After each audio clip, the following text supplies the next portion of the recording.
30s, so I know you appreciate my interest in staying youthful. So there's a book by David Sinclair called Lifespan, where he explains that basically aging is the process of damage to the DNA. So I can walk through a quick example. For example, if a skin cell wants to replicate, it goes and it reads the instructions from the DNA to create a new cell. When the DNA is not damaged, all it finds is one set of instructions for a skin cell.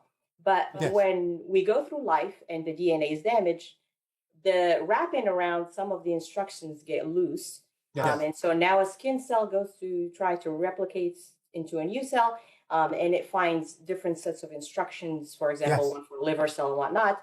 Yes. And that leads to defective cells, and therefore that leads to aging organs. So I would love to hear your thoughts about that, and if there is any way for us to prevent damage to the DNA, or even maybe reset it to its original state. It all begins with energy. It all begins with state of being. It all begins with your belief systems about yourselves. Always start there. The patterns of energy are what determine what's going on within your DNA, and those patterns of energy, positive and negative, are all from the idea of what you have been taught to believe is true about your relationship to yourself, your relationship to others, your relationship to physical reality, all the definitions you hold on to that don't serve you, that are out of alignment with your true vibration, and it begins there. So being out of alignment with your true core frequency causes misalignments within your physical structure and in your DNA. So it all begins there. This is again why we give you the formula. Follow your passion. It keeps you aligned. That's the energy of connection between your physical and higher mind. It allows you to sustain a vibrational state of being that is representative of maturation, but not of denigration, not of disintegration.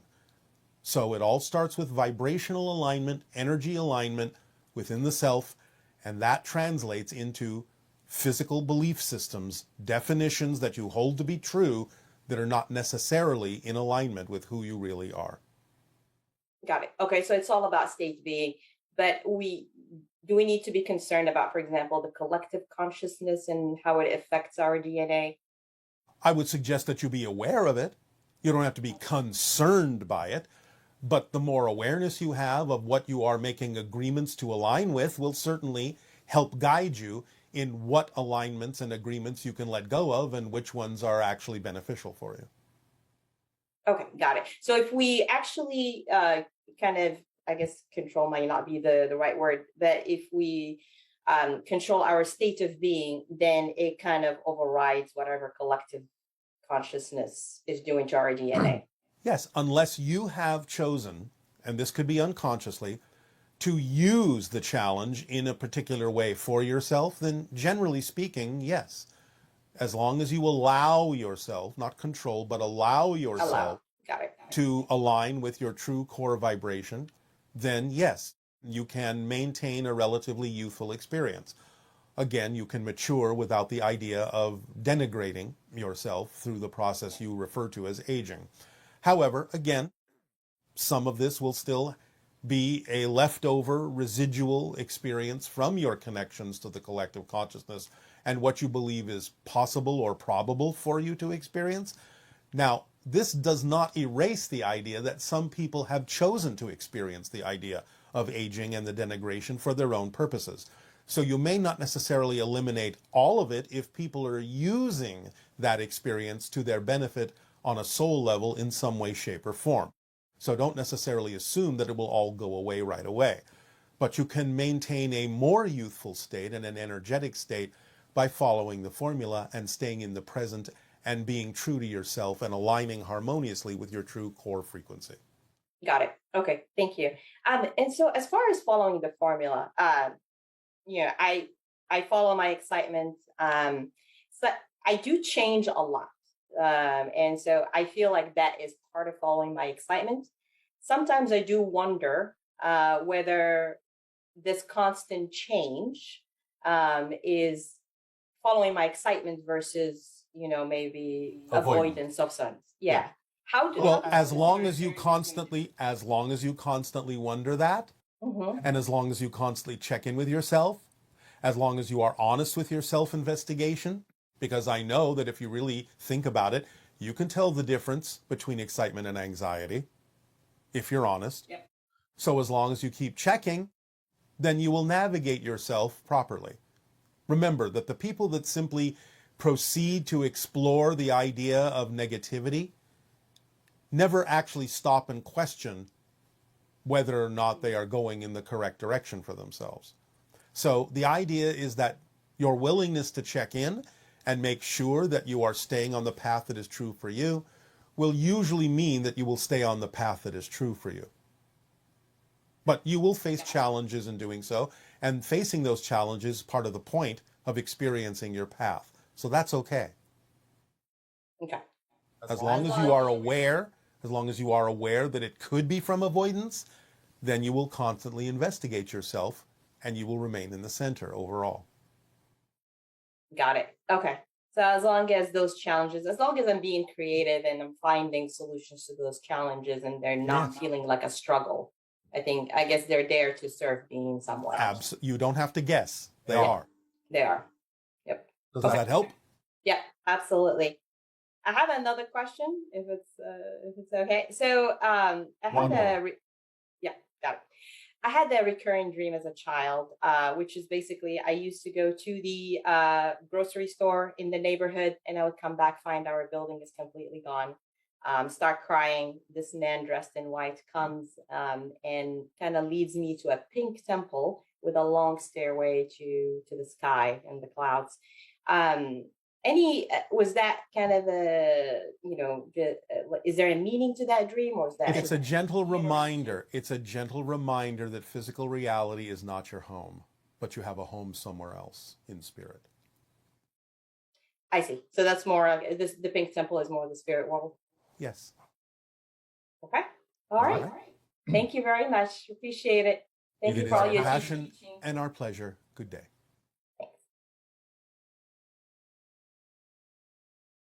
Hi, Bashar. My name is Jen and I live in Queensland, Australia, in beautiful Sunshine Coast.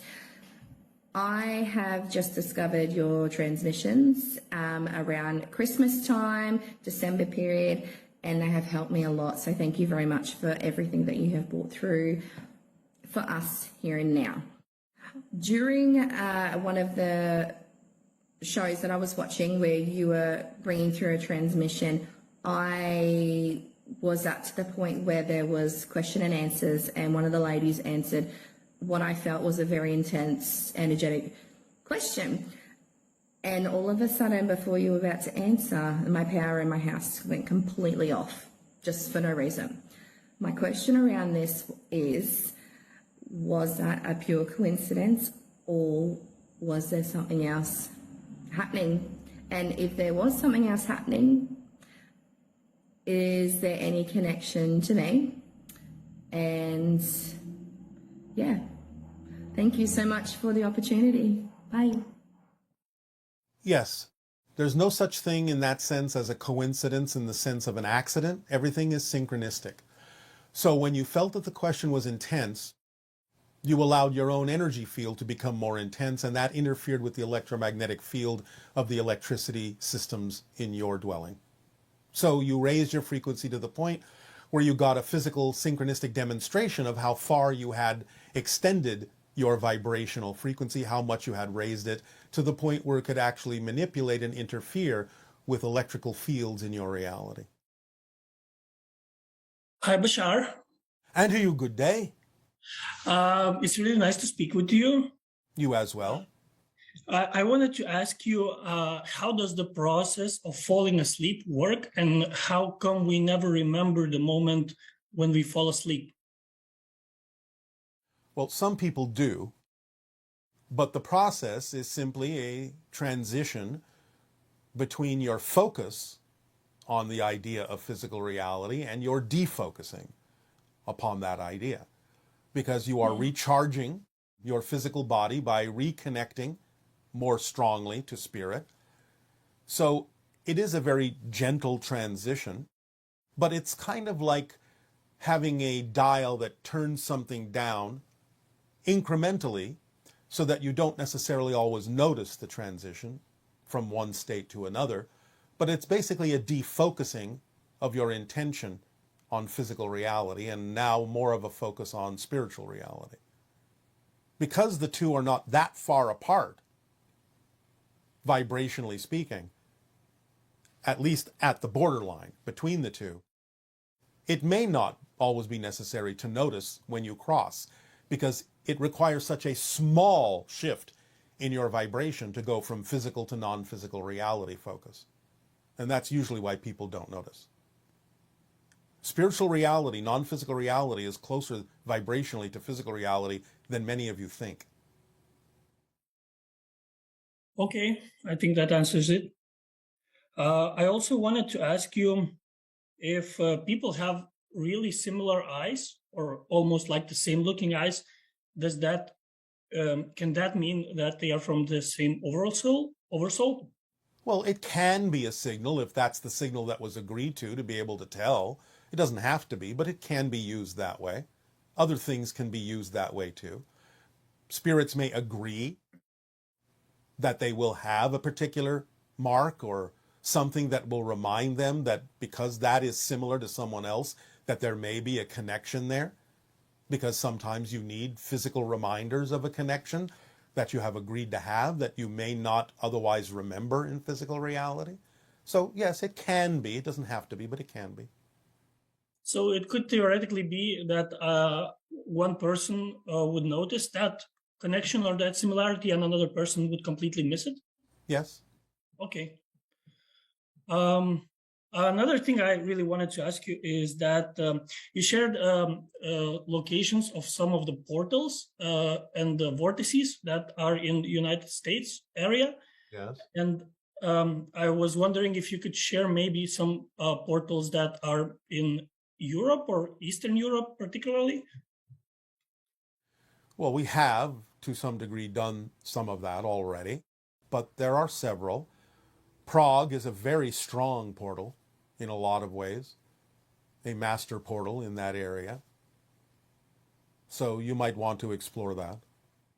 What does the portal in Prague represent? The portal in Prague represents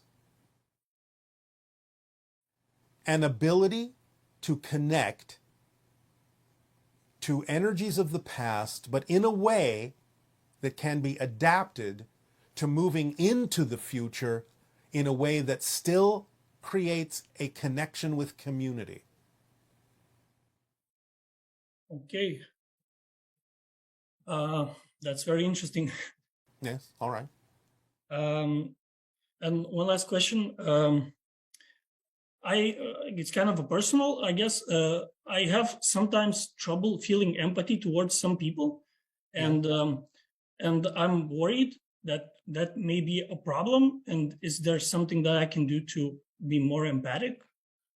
Well, you say towards some people. Does that mean there are specific reasons why you don't feel empathy towards certain people because of what they do? Or why do you not feel empathy toward those people? Or were you just being general? It just feels like sometimes I'm able to be empathetic to those same people, and sometimes I'm completely just switches off. Because of something that they're saying or doing, or just for no reason apparently at all? Well, it may be that related to my thoughts about them, probably, but All right. And what are the thoughts that allow you to experience a shutdown of your empathy? You do understand. yes. Do you understand that you can have empathy without agreement? What does You don't that have to mean? agree with someone or think of them a certain way to still have empathy. Okay, Do you understand that? I think so. It feels as if I understand it, but in my All right. mind, it does. Well, can you give us a specific example of the kind of thought you might suddenly have about someone that makes you feel like you can no longer be having empathy for them? Can you give us a specific example? Yes, well, I have some friends, for example, which I had really good memories with, and then I had really bad ones too. And it's Yes. just feels sometimes that I can remember only the good ones or only the bad ones. Does that make sense? Yes, absolutely. All right. So what you're basically saying is that your empathy shuts down when you are judging others. Yes. Okay. Well, then you are judging them. All right. So So the idea is that in judging them, you are not allowing yourself to feel connected to them. Now, again, you don't have to agree with them. You don't have to connect strongly with the experience that they may be promoting yes. in order to understand that you can have compassion and you can have empathy with the understanding that they're going through a challenge. It's not anything you have to take personally. So the idea of shutting down your empathy is that you may be taking some of those things personally rather than simply looking at them objectively and recognizing with compassion that, all right, they're going through some kind of a tough challenge. And I understand that their behavior is exhibiting that. And while I don't agree with aligning with that behavior, it's not what I prefer, I can still empathize that they're going through a challenge because you've gone through challenges in your life as well. And the idea is that you would still want people to understand you're going through those challenges and that you're going to make yourself a better person by facing them in a positive way. So you give them compassion and you send them energy to be able to face their challenges in a positive way that helps them become more aware of who they truly are and helps them grow. So you can have your empathy and your connection to them to that degree without feeling like empathizing with them means you agree with the belief systems that they're exhibiting or the behavior that they're exhibiting. Does that help? Yes, very much. And to make this a habit, I just keep on. I just have to consciously keep on practicing that, right? Well, yes, but again, you have to find the reason why it doesn't make sense to do otherwise. Okay. Then it becomes something that you constantly do. You will always respond that way. In a sense, look at it from the perspective of an adult or a parent to a child. If a child makes a mistake, if a child has a tantrum, you understand that you don't reject the child. You know that the child may need some guidance. You know that the child may need some compassion, may need some very loving communication, or just needs to be left alone for a while to figure things out. But you don't remove your love from the child. You don't disconnect from the child. You know that it's simply part of the process of the child's experience in growing up and learning how to be someone who can experience balance in life, who gets a sense of themselves in a stronger, more stabilized way. So you can look at your friends that way, even though they may no longer technically be children.